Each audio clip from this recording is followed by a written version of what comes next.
Well, as the world turns continues here at LSU and in Louisiana, Scott Woodward, the athletic director, as we've talked about for the past couple of shows, is now officially out. How it went down, we'll give you the story behind it right here. Hit the subscribe button. Please share and like and subscribe. It's free. So we appreciate you supporting us and helping us grow. Hit the subscribe button. We appreciate you joining us. Well, we've mentioned for a while that Scott Woodward was likely the next on the chopping block. Brian Kelly was fired. The governor certainly wielded his power. And if you saw a couple of days ago, the governor, and by the way, we had one video we were going to put together for you, the impact of the governor's comments a couple of days ago and why Scott Woodward was next. We kind of interrupted it with the Matt Rule talk yesterday, but basically when the governor had the public humiliation attempt of Scott Woodward, that was done on purpose. It was something that he went on about. The goal there, as I've since found out, is that he wanted Scott Woodward to resign. Wanted to embarrass him so he would resign. Well, Scott's a pretty smart guy. He's not going to resign, and basically now he has been fired, and they're going to owe yet even more money, another $6 million plus, to buy him out, barring some negotiations on the terms. It's going to cost even more. So the governor, who has talked about, fussing about spending that amount of money on a buyout for Brian Kelly, just threw another $6 million with his decision to force the board to out him. Remember, there is not a president at LSU at this point. There will be probably by Tuesday of next week, but this is all coming down from the governor, who runs the board of supervisors or put the board of supervisors in place. We've got an interim president at LSU. I should not say we don't have one, but there is one. The new president will be in as early as next week. At least will be appointed. So there's going to be different factions on how people look at this. There are going to be people that say Scott Woodward deserves to be fired just on the fact that he made a really awful hire in a bad contract. And I understand that. Clearing up something, he hired Jimbo Fisher at Texas A&M. He did not give him that second contract at Texas A&M that caused the $73 million buyout at A&M. That was done by Ross Bjork. Ironically, Ross Bjork, who basically got kicked out of A&M and is now at Ohio State as the athletic director, made that decision mainly because he feared, this was right after the COVID year, he feared that LSU, a year, was probably going to look at if the Ed Orgeron didn't survive that next year, which he didn't, was going to go after Jimbo Fisher. So that's what precipitated Ross Bjork to give that contract. But still, nonetheless, Scott Woodward has not done a good job with his evaluations of football coaches and the contracts in particular that he's given. I do think he's done his homework on football coaches in the evaluation process, but the contracts which he's given him has been called into question. But Governor Landry has had an intense dislike for Scott Woodward, going back since he was elected governor. Republican, Scott Woodward, staunch Democrat. Remember, Scott is from the political realm. He worked in the legislature for a while, and when he was hired by Mark Emmert to kind of work on his staff at the university back in the early 2000s, he plucked him for his ability to raise money, and Scott raises it and spends it about as fast as he makes it. But because of the fact William Tate, the former president, was a staunch Democrat, not liked by Governor Landry, was pushed out as well. So make no mistake, this is a rooted in deep political discourse and looking for a way to get rid of a guy and making a contract to have the LSU coach go away and cost $53 million is maybe a good reason justification for making it. Now, it must be noted that a couple of things. The lead attorney of LSU, William DeQueer, several months now, almost a year, was forced out for the same reason. Political. So whatever your political leanings are, we know if you follow politics nationally, it's just the Louisiana version of it. I mean, if the left does something, the right hates it. The right does something, the left hates it. And you can have your view and wherever you want. Whatever your political leanings are, know that we're dealing with political leanings here, and it's the root of the issue. Strong-willed political leanings. Now, Woodward, again, Scott Woodward has had his successes and failures. He hired Chris Peterson at Washington. I think Jay Johnson's hire was a really good one for the baseball program. But there's been a butting of the heads. Again, politically, there's a lot of that. I don't want to do that and listen to you because you're the other guy on the other side of the political spectrum, from both ways. For those of you who may remember, former LSU basketball coach Will Wade was recently the basketball coach at McNeese. He's been since hired after that great run in the tournament. Great job that he did there. He's been hired at North Carolina State. That's where he is now. But there are some issues that have taken place. I know that Scott Woodward ended up firing Will Wade due to NCAA pressure. Well, there's some key boosters, mainly the guy Lee Mallett, who lives in southwest Louisiana, and a big Governor Landry supporter, wanted Will Wade to be rehired. That's kind of been known for a while, and Woodward wouldn't do it. That again, big money booster you say no to, the governor who's maybe not your boss but has heavy involvement in your program, you say no to them, and they make it a personal agenda to come back at you, there's an issue.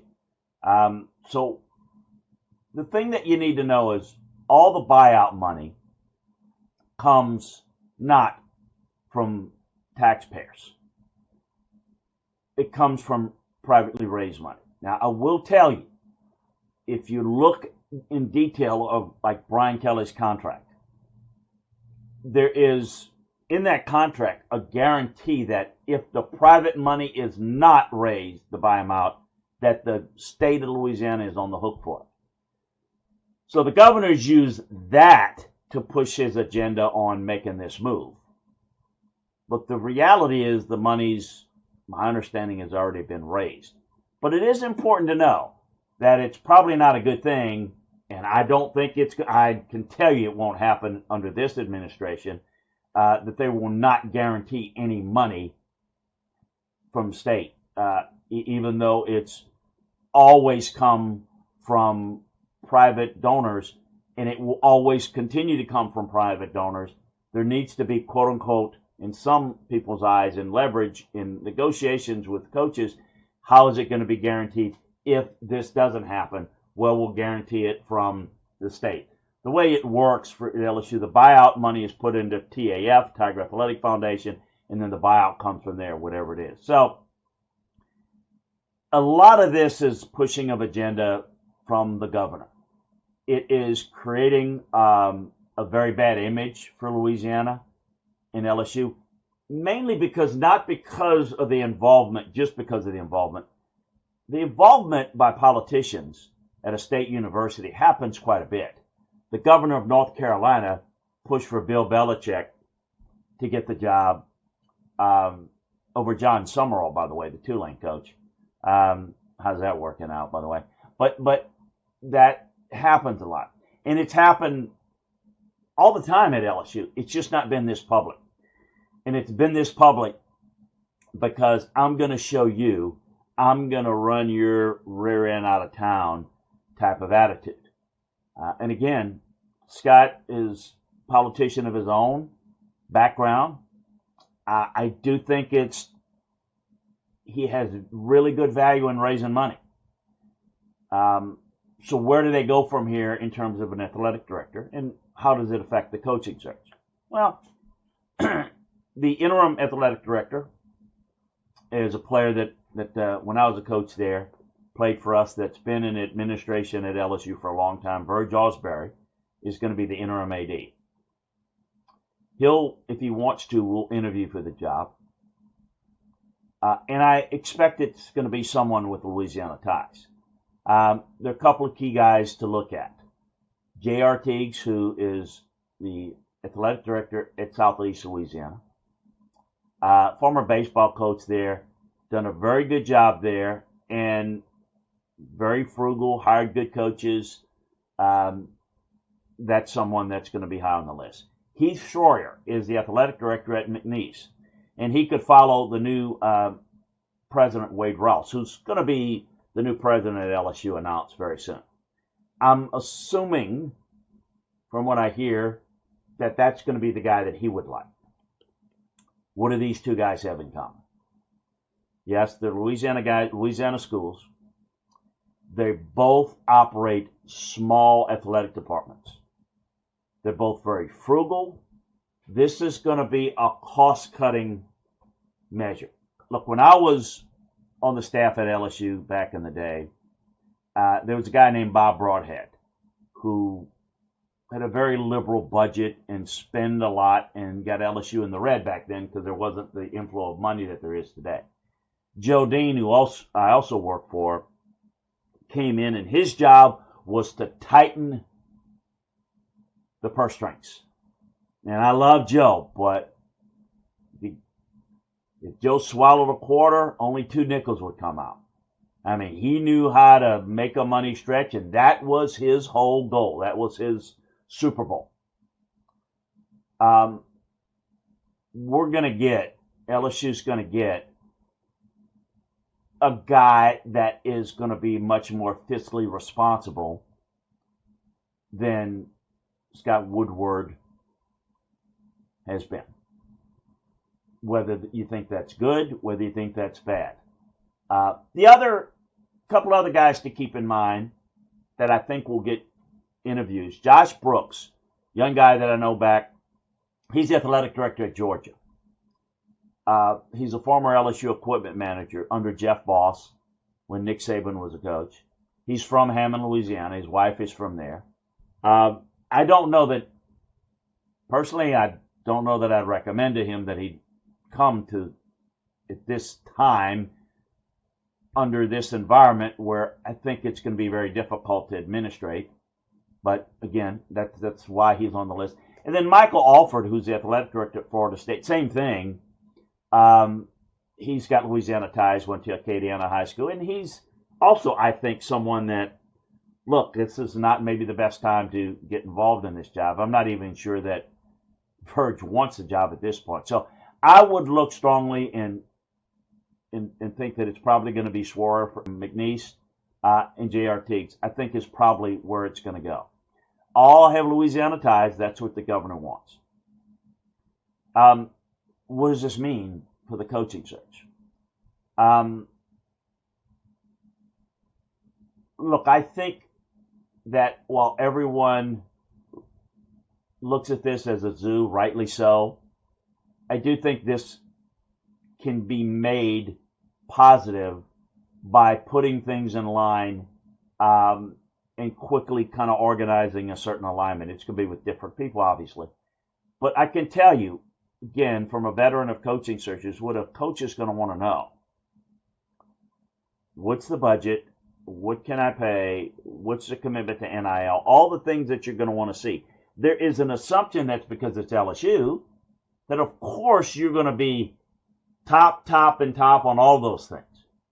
But in the current state, there's going to be some hard questions being asked. I remember when, as I mentioned before, working with Saban and trying to get him interested in the LSU job back in the day, we talked about some of the issues that were going on at LSU at the time. And we went over it. Nick was famous for his yellow legal pad, and he wrote down the questions and the issues and the problems so that he could interview them. This is going to be the same way. These coaches are going to want to know that. And I think what you're willing to pay is going to determine it. I do think it's going to be a shorter contract. 5 years, maybe. Look, there's a couple of things you can do, and we'll get into this in another one. But you can still have a large per year contract that you can give out, but with shorter years, with incremental increases based on performance. So not only that the money per year goes up, but the guaranteed money, maybe more years added to the deal based upon performance.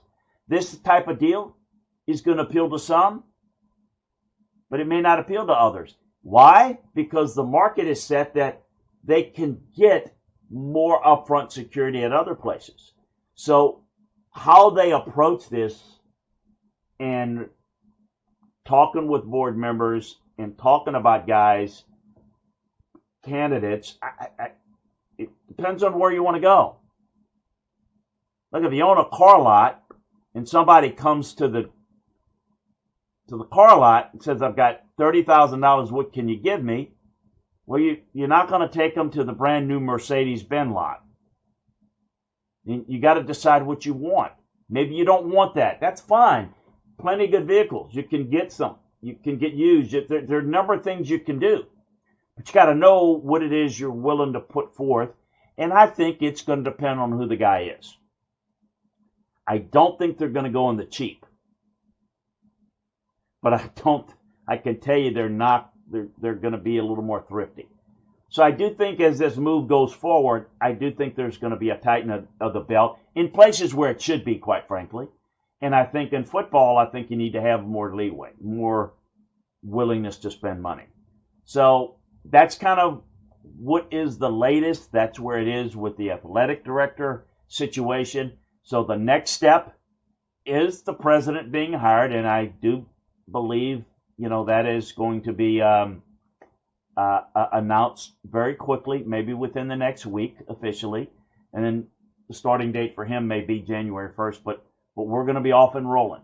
The board is going to put a committee together, and we're going to see the searches already, quite frankly, being discussed. So it's not like they're waiting on looking at the coaching searches. That's already being done by certain people, some background, and then the search committee is going to look at that information and begin to go through the interview processes and other things that are going to take place, and we'll go from there.